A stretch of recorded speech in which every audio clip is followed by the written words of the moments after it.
എൻ്റെ ശബ്ദം ശ്രവിക്കുന്നവരെ, മനുഷ്യനായ മനുഷ്യത്വമുള്ള നാം ഓരോരുത്തരും ഇവിടെ ഇന്ന് സംഗമിച്ചിരിക്കുന്നത് ഫലസ്തീൻ ജനതയ്ക്ക് വേണ്ടി ഐക്യദാർഢ്യം പ്രഖ്യാപിക്കാനും ഇസ്രായേലിന്റെ ജൂത സമൂഹത്തിന്റെ വംശഹത്യയെതിരെയുള്ള മുറവിളി നടത്താനും വേണ്ടിയാണ്. പാൽ കൊടുത്ത് വളർത്തിയ കൈകളെ തിരിഞ്ഞു കൊത്തുന്ന സ്ഥിതിവിശേഷമാണ് ജൂത ഭീകരരിൽ നിന്നും ഇന്ന് ഉണ്ടായിക്കൊണ്ടിരിക്കുന്നത്.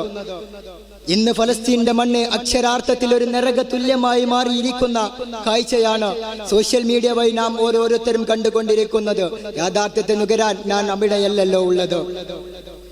ഇസ്രായേലിന്റെയും മെഡിറ്ററേനിയൻ സീന്റെയും ഇടയിലുള്ള ചുരുങ്ങിയ പ്രദേശം, ചുരുങ്ങിയ സ്ക്വയർ ഫീറ്റ് കിലോമീറ്ററുകൾക്കിടയിൽ ജീവിക്കുന്ന ഈ സമൂഹത്തിനു മേൽ വേൾഡ് വാറിൽ വർഷിക്കപ്പെട്ടതിനേക്കാൾ ഭീകരമായ രീതിയിൽ വംശഹത്യയ്ക്ക് വേണ്ടി അവരുടെ മേൽ ബോംബുകൾ വർഷിച്ചു കഴിഞ്ഞിട്ടുണ്ടെന്നുള്ള യാഥാർത്ഥ്യം നാം മനസ്സിലാക്കേണ്ടതുണ്ട്. നാം ഓരോരുത്തരായ മനുഷ്യരും അതിനെതിരെ ശബ്ദമുയർത്തേണ്ടതുണ്ട്, അതിനെതിരെ നിലകൊള്ളേണ്ടതുണ്ട്. ഒക്ടോബർ 7 ശേഷം ഫലസ്തീന്റെ മണ്ണിൽ നടന്നുകൊണ്ടിരിക്കുന്ന കാഴ്ചകൾ നാം ആയ മനുഷ്യർക്ക് വിശ്വസിക്കാൻ കഴിയുന്നതിലും അപ്പുറമാണ് എന്ന യാഥാർത്ഥ്യമുണ്ട്.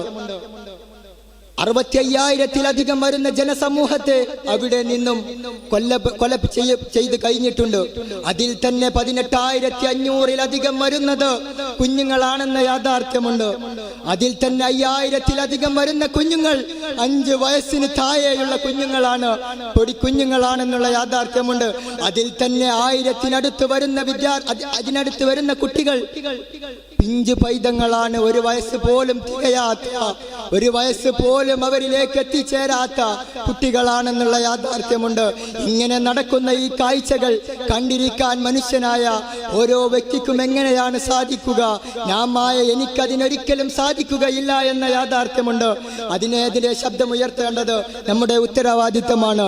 1948 ജനോസൈഡ് മിഷനിന്റെ ഭാഗമായിട്ട് പുറത്തു വന്ന കണക്കുകളിൽ 4 ഇന്ന് അവിടെ നടന്നുവെന്ന് UN-ന്റെ കീഘടകങ്ങൾ പറഞ്ഞ് പുറത്തു വിടുമ്പോൾ നാം ചിന്തിക്കേണ്ടതുണ്ട് അവിടെ നടക്കുന്നത് എന്താണെന്നുള്ളത്. അവിടെ ഒരിക്കലും മനുഷ്യ സമൂഹങ്ങൾക്കെതിരെയുള്ള ഒരു യുദ്ധമായിട്ടല്ല, അല്ലെങ്കിൽ അവിടെയുള്ള ഒരു രാഷ്ട്രത്തിനെതിരെയുള്ള ഹമാസിനെതിരെയുള്ള ഒരു യുദ്ധമല്ല അവിടെ നടക്കുന്നത്. അവിടെ നടക്കുന്നത് എന്താണെന്ന് വെച്ചാൽ ഒരു സമുദായത്തെ, ഒരു മനുഷ്യ കൂട്ടത്തെ ഇല്ലായ്മ ചെയ്യാനാണ് അവർ ശ്രമിച്ചുകൊണ്ടിരിക്കുന്നത്.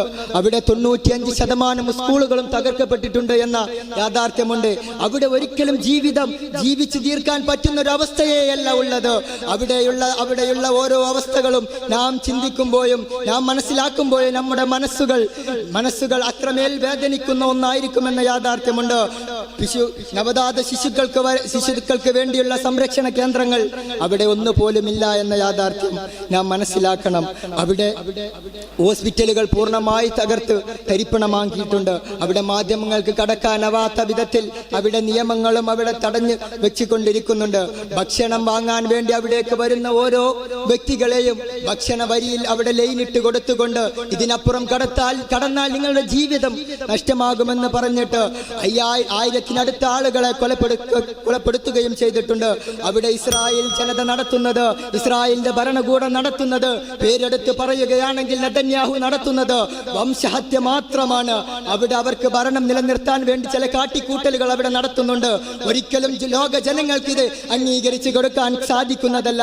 അവിടെ അമേരിക്ക ഇവർക്ക് വേണ്ടി എന്തിനു വേണ്ടി കാവൽ നിൽക്കുന്നു എന്നതിന് നമുക്ക് മനസ്സിലാക്കാൻ വളരെയധികം ബുദ്ധിമുട്ടുകളാണ്. സമകാലിക സാഹചര്യം, സമകാലിക രാഷ്ട്രീയം മാറി മറയുന്ന കാഴ്ച നാം ഓരോരുത്തരും കാണുന്നുണ്ട്. നമുക്ക് പ്രതീക്ഷിക്കാനും ആശ്വസിക്കാനും വകയുള്ള വാർത്തകളാണ് ദൈനംദിനം നാം കേട്ടുകൊണ്ടിരിക്കുന്നതെങ്കിലും എത്രത്തോളം യാഥാർത്ഥ്യത്തെ ഇത് പുലുകുമെന്ന് നമുക്ക് മനസ്സിലാക്കേണ്ടതുണ്ട്. ഈ വംശഹത്യക്കെതിരെ നിരന്തരം നമ്മുടെ ശബ്ദങ്ങളും എഴുത്തുകളും ഉയരണമെന്ന് പറഞ്ഞുകൊണ്ട് ഞാൻ ഇവിടെ അവസാനിപ്പിക്കുന്നു.